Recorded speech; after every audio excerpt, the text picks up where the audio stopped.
নমস্কার,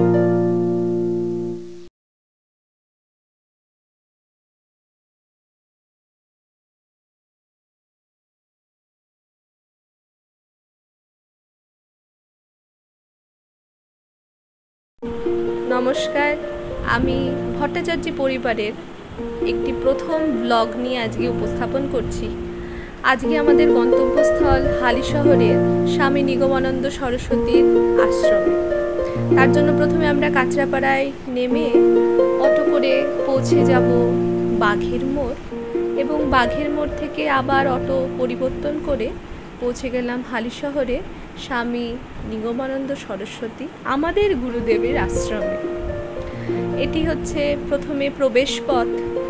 ঢুকে যাচ্ছি মন্দিরের ভেতরে।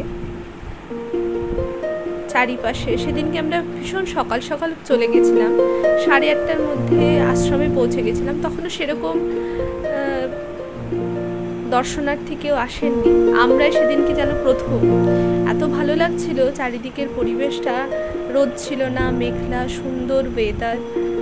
পৌঁছে গেছি আশ্রমে গুরুদেবের দর্শনের জন্য। প্রথমে জুতো খুলে রেখে তারপরে গুরুদেবের দর্শন করে, সমাধিস্থান দর্শন করে এবার ধীরে ধীরে সিঁড়ি দিয়ে নেমে পৌঁছে যাব মা গঙ্গার কাছে। মা গঙ্গার কাছে পৌঁছে যাব। পৌঁছে গেছি গঙ্গার ঘাটে।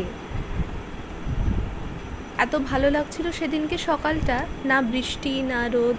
মা গঙ্গার ঘাটে এসে গেছি। একটু আগেই মনে হয় জোয়ার চলে গেছে, তাই জন্য ভীষণ সিঁড়িগুলো কাদা কাদা ছিল। ভয় লাগছিল ভীষণ রীতিমতো নামতে। এই যদি পড়ে যায় তাহলে আর রক্ষে নেই।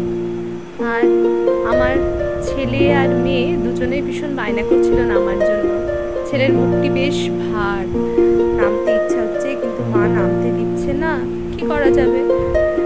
ওই একটুখানি জল নিয়ে সবার মাথায় একটু ছোঁয়ানোর জন্য নেমেছিলাম। আমি শুধু বলেই যাচ্ছি, নামিস না, নামিস না, নামিস না।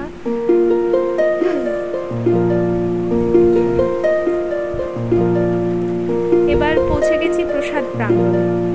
প্রসাদ প্রাঙ্গণে আমি একটি ফোন নাম্বার দিয়ে দিলাম। সকালবেলা 8টার থেকে আমাদের ফোন নাম্বারে বুকিং স্টার্ট হয়ে যায়। তো আপনারা যদি কেউ ভোগ প্রসাদে খাওয়ার জন্য ইচ্ছুক থাকেন, তারা আপনারা এই ফোন নাম্বারে ফোন করে বলে দিতে পারেন আগে থেকে, এবং 9টা থেকে 10টা অবধি কাউন্টার খোলা থাকে। এখানে এসে কুপনটা সংগ্রহ করে নিতে পারবেন। এবার আমরা পৌঁছে গেছি ভোগ প্রাঙ্গণে। প্রথমে আমাদের বাল্যভোগ সেবা হয়ে গেছে। এবার ভোগ প্রাঙ্গণে প্রথমে আমার শ্বশুরমশাই, শাশুড়ি মা, ওনারাও এসে পৌঁছে গেছেন। আমরা ভোগ প্রাঙ্গণে এসে গেছি। এবার ভোগ খাওয়াই যে ছুটে ছুটে মেয়ে আসছে লাইন দেওয়ার জন্য। ভোগ প্রাঙ্গণে এসে গেছি। এখানে লাইনেও দাঁড়িয়ে পড়েছি আমরা। এখানে আছে একটি মস্ত বড় ঘন্টা। সেই ঘন্টাটা যখন বেজে যাবে তখন এই ভেতরের দরজাটি খুলে ওনারা আমাদেরকে ভেতরে ভোগ খাওয়ার জন্য যাওয়ার অনুমতি পাব। তাই জন্য আমরা এখন লাইনে দাঁড়িয়ে রয়েছি। ছেলে মেয়ে ভীষণ ব্যস্ত, সবাই আরও আস্তে আস্তে পেছনে সবাই আমাদের লাইন দিচ্ছে। দরজা খুলে গেছে। সবাই হাতে কুপন নিয়ে জয়গুরু জয়গুরু বলতে বলতে ধীরে ধীরে আমরা ভোগ প্রাঙ্গণে এগিয়ে গেলাম ভোগ খাওয়ার জন্য ঠাকুরের।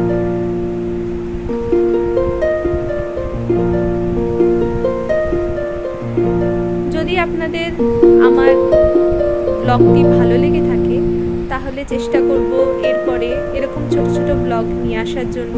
যদি আপনাদের ভালো লেগে থাকে তাহলে প্লিজ চ্যানেলটিকে সাবস্ক্রাইব করবেন, ফলো করবেন এবং বেল আইকনটিকে প্রেস করবেন। এটা আমাদের বসার জায়গা।